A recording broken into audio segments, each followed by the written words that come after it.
Hi guys. आज हम पढ़ने वाले हैं इंग्लिश का chapter number 1, a letter to God, written by G.L. फ्यूएंटेस।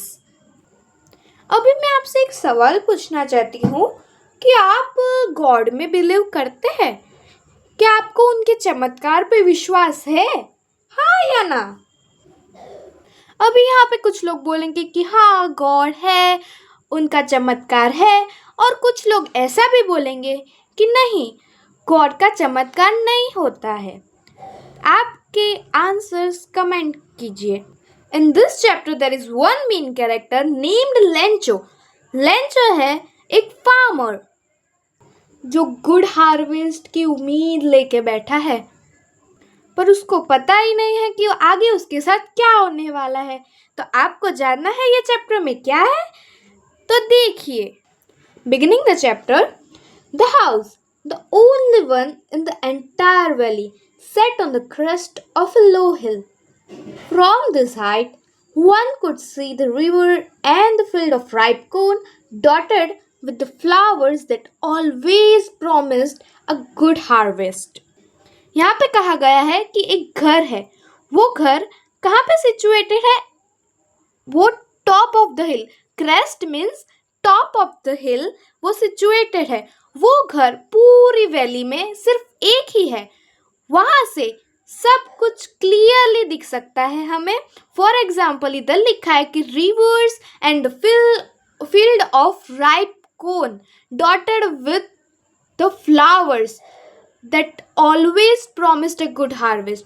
ये मतलब rivers and field of ripe corn वो हाउस से क्लियरली दिख सकता है क्योंकि वो top of the hill situated है। आगे लिखा है the only thing the earth needed was a downpour और at least a shower.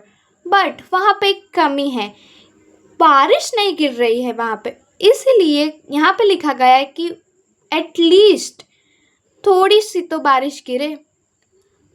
Throughout the morning, Lencho, who knew his fields intimately, had done nothing else but see the sky towards the northeast. अभी देखो Lencho तो farmer है, उसे तो पता ही है direction देख के कि कब बारिश आएगी, कहाँ से बारिश आएगी, उसमें वो सब है ही इनबिल्ट कि पता चल जाता है। उसको उसके फोरफादर से गिफ्ट मिला है, शायद आप ये कह सकते हैं। तो अभी वो भी उसके फील्ड में खड़ा है और वो देख रहा है कि कौन सी साइड में देख रहा है, नॉर्थ ईस्ट में देख रहा है कि आज बारिश गिर जाए तो अच्छा है। आगे लिखा है now we are really going to get some water woman. अभी लेंचो उसकी वाइफ से कह रहा है कि अभी उनको लगता है कि बारिश गिरने वाली है, क्योंकि अभी उसने देखा है स्काई की तरफ और उसको लगता है कि बारिश गिरेगी। तो वो अपनी वाइफ को जाके कहता है कि शायद बारिश गिर सकती है। So the woman who was preparing supper replied. भी सपर मतलब स्नैक्स होता है एक टाइप का जो फॉरेन में प्रिपेयर होता है। तो उस लेंचो की वाइफ वो सपर बना रही थी और उसने रिप्लाई दिया यस गॉड विलिंग। मतलब वो बोल रही है कि हाँ बारिश हो तो अच्छा है, भगवान की कृपा। The older boys were working in the field while the smaller ones were playing near the house until the woman called to them all, come for dinner. अभी लेंचो के बच्चों के बारे में यहाँ पे बात हो रही है। कह रहे हैं कि बड़े बच्चे खेत में काम करने गए हैं, छोटे बच्चे तो खेल ही रहे हैं, और जब तक उनकी मम्मी नहीं बुलाएगी खाना खाने आओ तब तक वो तो आएंगे ही नहीं। It was during the meal that, just as Lencho had predicted, big drops of rain began to fall. और वो उसकी वाइफ लेंचो उसकी वाइफ को कहता है कि बड़े बड़े ड्रॉप्स रेन के अभी गिरने वाले हैं। In the northeast, huge mountain of clouds could be seen approaching. और वो क्या देखता है कि नॉर्थ ईस्ट की साइड से बड़े बड़े क्लाउड्स वहाँ उसकी फील्ड की ओर आ रहे हैं और वो खुश होता जा रहा है कि वाह, हमें अभी बारिश का पानी मिलेगा हमारी फील्ड को और हमारे क्रॉप्स अच्छे होंगे। The air was fresh and sweet. यहाँ पे लेंचो कह रहा है कि जो एयर थी वहाँ पे जो एटमॉस्फेयर था उस वक्त, वो बहुत स्वीट था, बहुत खूबसूरत था, एयर बहुत फ्रेश आ रही थी। The man went out for no other reason than to have the pleasure of feeling the rain on his body. अभी लेंचो को बाहर जाना था क्योंकि उसको वो रेन फील करना था और उसको एंजॉय करना था रेन में और देखना था कि उसके क्रॉप्स कैसे अच्छे उगते हैं अभी ये रेन की वजह से। And when he returned, he exclaimed, "These aren't raindrops falling from the sky. They are new coins. The big drops are 10 cent pieces and the little ones are 5." और जब वो बाहर गया और बाहर जाके अंदर आता है वापस, तो वो खुशी से बोलता है कि ये रेन ड्रॉप्स तो नहीं ही है, ये नए नए पैसे हैं जो आकाश से गिर रहे हैं। ये ऐसा क्यों बोल रहा है? क्योंकि बारिश आने से उसकी फसल अच्छी होगी और उससे अच्छे पैसे मिलेंगे उसको। इसीलिए वो बड़े ड्रॉप्स को 10 सेंट पीसेस बोल रहा है और लिटिल वंस को 5 पीस बोल रहा है। With a satisfied expression, he regarded the field of ripe corn with its flowers draped in a curtain of rain. But suddenly, a strong wind began to blow, and along with the rain, large hailstones began to fall. और वो अचानक क्या देखता है कि बारिश के साथ साथ लार्ज हेलस्टोन्स गिर रहे हैं। हेलस्टोन मतलब बर्फ के गोले गिर रहे हैं। This truly resemble new silver coins. अभी बॉयज तो खुश हो रहे हैं और बोल रहे हैं कि ये तो सिल्वर कॉइन्स जैसे है। The boys exposing themselves to the rain ran out to collect frozen pearls. अभी वो तो बच्चे हैं, उनको कौन समझाएगा। वो तो भाग गए रेन में और कलेक्ट कर रहे हैं सब स्नो और उनको लगता है कि ये सब फ्रोजन पर्ल्स है। It is really getting bad now exclaimed the man. अभी लेंचो को चिंता होने लगी कि अभी उसके फील्ड का क्या होगा। इतने सारे हिलस्टोन्स गिर रहे हैं कि वो पूरे फील्ड को डिस्ट्रॉय कर सकते हैं। इसलिए थोड़ा चिंता में लग रहा है Lencho. I hope it passes quickly. It did not pass quickly. अभी वो बोल रहा है कि जल्दी से ये हेल स्टॉर्म्स पास हो जाए तो अच्छा है, अच्छा है। ऐसा प्रे करते करते भगवान को प्रार्थना कर रहा है। बट वो जल्दी से नहीं जाता है। वो लगभग 1 घंटे तक कंटिन्यू आता है और उसका गार्डन, उसका फील्ड वो सब डिस्ट्रॉय करके जाता है। The field was white as if covered with salt. अभी क्या बोल रहा है लेंचो कि फील्ड पूरी तरीके से वाइट हो गया था, मानो कि वो सॉल्ट से भरा हो। अभी यहाँ पे आप गौर से देखोगे तो यहाँ पे सॉल्ट का इस्तेमाल किया है। If covered with salt, salt का मतलब वो थोड़ी नेगेशंस दिखाता है, इसलिए यहाँ पे सॉल्ट का यूज़ किया है। वरना शुगर भी तो वाइट ही होती है ना, पर वो मीठी होती है, वो स्वीट इंटेंशंस दिखाते हैं। पर सॉल्ट वो थोड़े नेगेटिव इंटेंशंस दिखाते हैं, इसीलिए यहाँ पे सॉल्ट लिया गया है। Not leaf remained on the trees. एक भी पत्ता झाड़ पे नहीं दिख रहा था। The corn was totally destroyed. उसका कॉर्न फील्ड जो है वो टोटली डिस्ट्रॉयड हो गया था, उसमें कुछ कॉर्न नहीं बचा था। The flowers were gone from the plants. Plants में से फ्लावर भी चले गए थे, कुछ नहीं बचा था, सब सब कुछ स्नो में कवर हो चुका था। Lencho soul was filled with sadness. अभी लेंचो पूरी तरीके से दुखी हो गया है। When the storm had passed, he stood in the middle of the field and said to his son. ये पिक्चर में आप देख सकते हो कि वो बीचों बीच अपने खेत के बीचों बीच खड़ा है और उसके बच्चों को बोल रहा है, A plague of locust would have left more than this. अभी ये बोल रहा है कि लोकस्ट अगर आते तो इससे ज़्यादा ही बचा के जाते।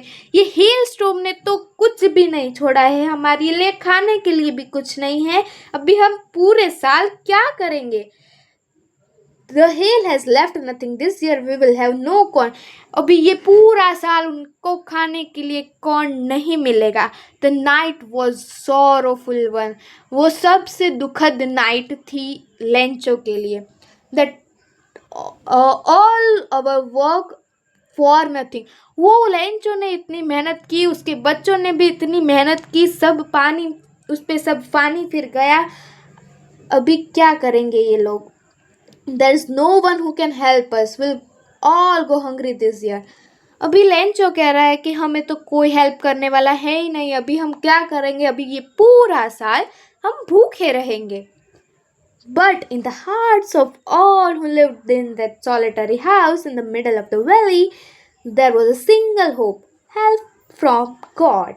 अभी ये क्या कह रहे हैं कि वो पूरी फैमिली में जो रहती है छोटे से घर में, उनके दिलों में थोड़ी सी तो आशा है, एक होप है। क्या होप आया उनको? Help from God. उनको लगा कि हम गॉड से हेल्प मांग सकते हैं। Don't be so upset even though this seems like a total loss.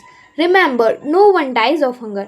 अभी लेंचो सबको समझा रहा है कि अपसेट नहीं होते, ये पूरा लॉस नहीं है, कि कोई भी कभी भी भूख से नहीं मरता। ये सब दिलासा उनकी फैमिली को वो दे रहा है। That's what they say, no one dies of hunger. Yes, no one dies of hunger, कोई भी भूख से नहीं मरता। All through the night, Lencho thought only of his one hope, the help of God, whose eyes, as he had been instructed, see everything, even what is deep in one's conscience. अभी वो पूरी रात एक ही बारे में सोच रहा है कि वो हेल्प फ्रॉम गॉड कैसे लेगा। वो help from God, he is dependent on the God to help him. Okay. Lencho was an ox of a man working like an animal in the fields, but still he knew how to write. अभी ये कह रहे हैं कि वो बहुत सारी मेहनत करता है उसके फील्ड में, क्रॉप्स अच्छे उगाने के लिए बहुत दिन रात मेहनत करता है। लाइक एन एनिमल, इधर वर्ड यूज किया है लाइक एन एनिमल, मतलब जानवरों की तरह वो काम करता है, पर फिर भी उसको लिखना आता है। The following Sunday at the daybreak, he began to write a letter which he himself would carry to town and place in the mail. अभी कह रहे हैं कि फॉलोइंग संडे, मतलब फॉलोइंग संडे जब डे ब्रेक होगा तभी वो जाएगा और लेटर पोस्ट करेगा। लेटर लिखेगा गॉड को और पोस्ट करेगा। उसको आइडिया है कि हम, मतलब लेटर को गॉड लिख दूं और हम, मेरा जो काम है, मतलब मेरी जो नीड है, मुझे जो हेल्प चाहिए गॉड से, वो गॉड को कह दूं। वो लेटर में लिख के गॉड समझ जाएंगे और मेरी हेल्प करेंगे। तो उसने लेटर लिखा और वो डिसाइड करता है कि वो खुद जाके वो लेटर पोस्ट करेगा पोस्ट ऑफिस में, और वो पोस्ट ऑफिस सिचुएटेड है टाउन में। God, he wrote, if you don't help me, my family and I will go hungry this year. I need 100 pesos in order to sow my field again and to live until the crop comes because the hailstorm. वो लिखता है, पहले तो वो लिखता है कि God, फिर आगे लिखता है कि अगर आप मुझे हेल्प नहीं करोगे तो मैं और मेरी फैमिली पूरे साल भूखे प्यासे मर जाएंगे। मुझे सिर्फ 100 पेसोस चाहिए क्योंकि मुझे मेरी फील्ड्स में फिर से मतलब कॉर्न्स उगाने हैं, क्योंकि ये हेल स्टॉर्म्स। और आगे वो कुछ बोलता नहीं है, सिर्फ डॉट करके छोड़ देता है। He wrote to God on the envelope, put the letter inside, and still trouble went down. At the post office, he placed a stamp on the letter and dropped into the mailbox. वो letter के ऊपर to God सिर्फ इतना ही लिखता है, address में to God, बस इतना ही लिखता है। एनवेलॉप में डालता है लेटर और पोस्ट ऑफिस में जाता है, स्टैम्प लगाता है वो लेटर के ऊपर और फिर पोस्ट कर देता है, मेल बॉक्स में डाल देता है। फिर क्या होता है? One of the employees who was a postman and also helped at the post office went to his boss laughing heartily and shows him the letter to God. Never in this career as a postman had he knew that address. अभी one of the employees, मतलब एक employ होता है post office में, वो letter, मतलब postman होता है, तो वो लेटर लेता है और उसको कुरियर करने जाना है, तो वो एड्रेस पढ़ता है। तो क्या देखता है कि एड्रेस में कुछ नहीं लिखा, सिर्फ लिखा है टू गॉड।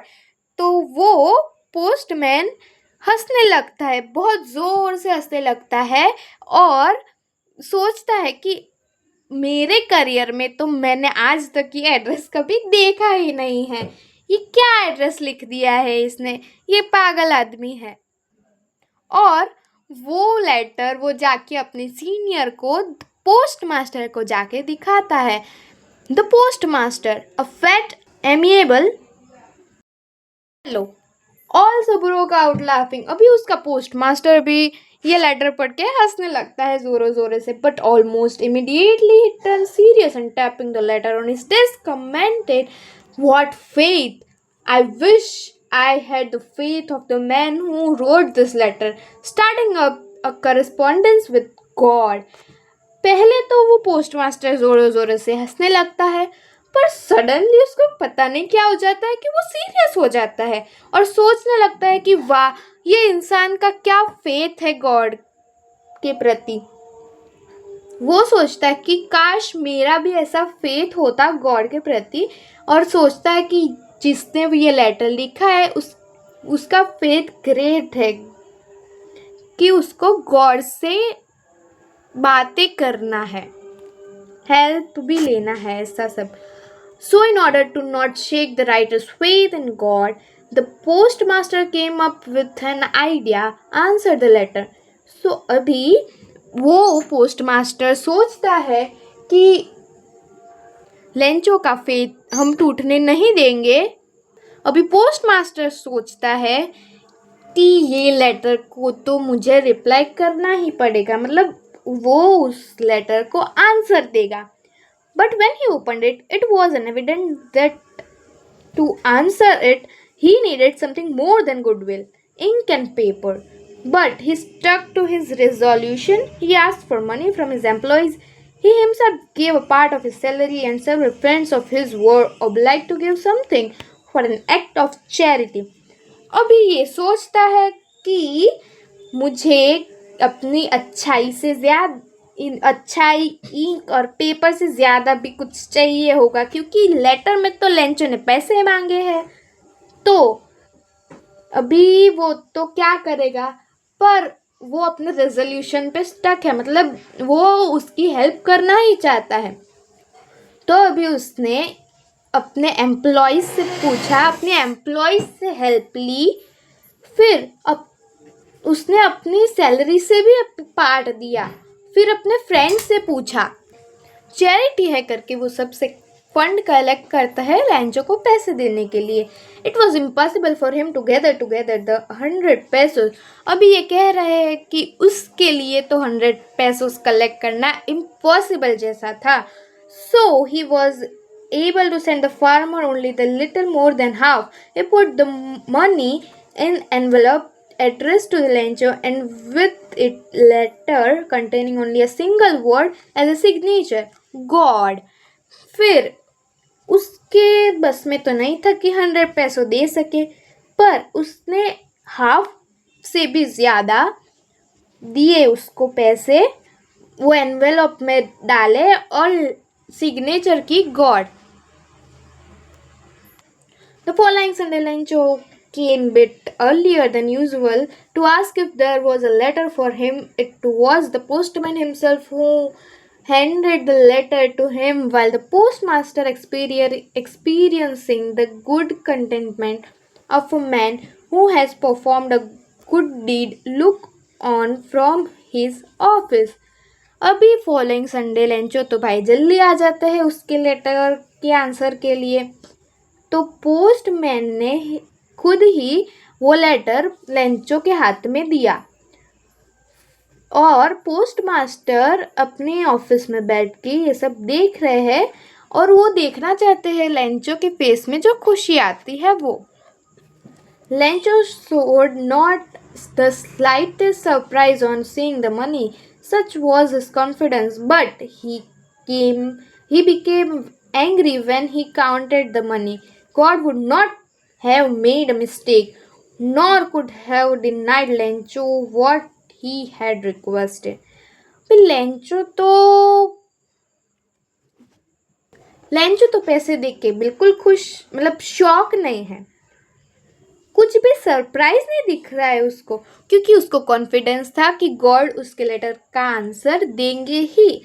बट जब उसने वो लेटर खोल के देखा तब उसने देखा कि मनी तो कम है, जितने मांगे थे उससे कम है, और वो सोच रहा है कि गॉड से तो भूल हो ही नहीं सकती और वो मेरी रिक्वेस्ट तो डिनाई कर ही नहीं सकते, मतलब मुझे मना कर ही नहीं सकते. Immediately Lencho went up to the window to ask for paper and ink. On the public writing table he started to write, with much wrinkling of his brow, caused by the effort he had to make to express his ideas. When he finished, he went to the window to buy a stamp which he licked and then affixed. अभी क्या कह रहे हैं कि Lencho तुरंत ही window की ओर भागा, ink और पेपर ली और लिखना शुरू किया उसने, और लिख कर उसने स्टैम्प पेपर लिया, उसको लिख किया और fix. The moment the letter fell into the mailbox, the postmaster went to open it. It said, God, of the money that I asked for, only 70 pesos reached me. Send me the rest, since I needed it very much, but don't send it through the mail, because the post office employees are bunch of crooks. Lencho अभी लिखा क्या था उस letter में वो लिखा है, पर जब उसने वो लेटर मेल बॉक्स में डाला, पोस्टमास्टर को तुरंत वो लेटर पढ़ने की इच्छा हुई, तो तुरंत उसने वो लेटर लिया और पढ़ना शुरू किया. स्टार्टिंग में लिखा था गॉड. अभी वो बोल रहा है कि जितने पैसे मैंने मांगे थे उसमें से सिर्फ 70 पैसों ही मेरे पास आए हैं, भी बाकी के मुझे भेज दो. क्या बोल रहा है वो, बाकी के मुझे भेज दो. Since I needed it very much, मुझे उसकी बहुत ज़रूरत है, बाकी के पैसे मुझे भेज दो. बट आगे उसने क्या लिखा है देखो ज़रा, कि don't send it through mail. वो कह रहा है कि मेल के द्वारा तो मत ही भेजना, क्योंकि वो एम्प्लॉयज़ जो है पोस्ट ऑफिस एम्प्लॉयज़, वो बंच ऑफ क्रुक्स है. बंच ऑफ क्रुक्स मतलब चीटर है वो सब लोग. मेल के थ्रू तो मत भेजना. अभी जिसने उसकी हेल्प की वो उसको चीटर बोल रहा है. तो यहाँ पे हमारा चैप्टर होता है ख़त्म. मिलते हैं नेक्स्ट वीडियो में, तब तक के लिए बाय.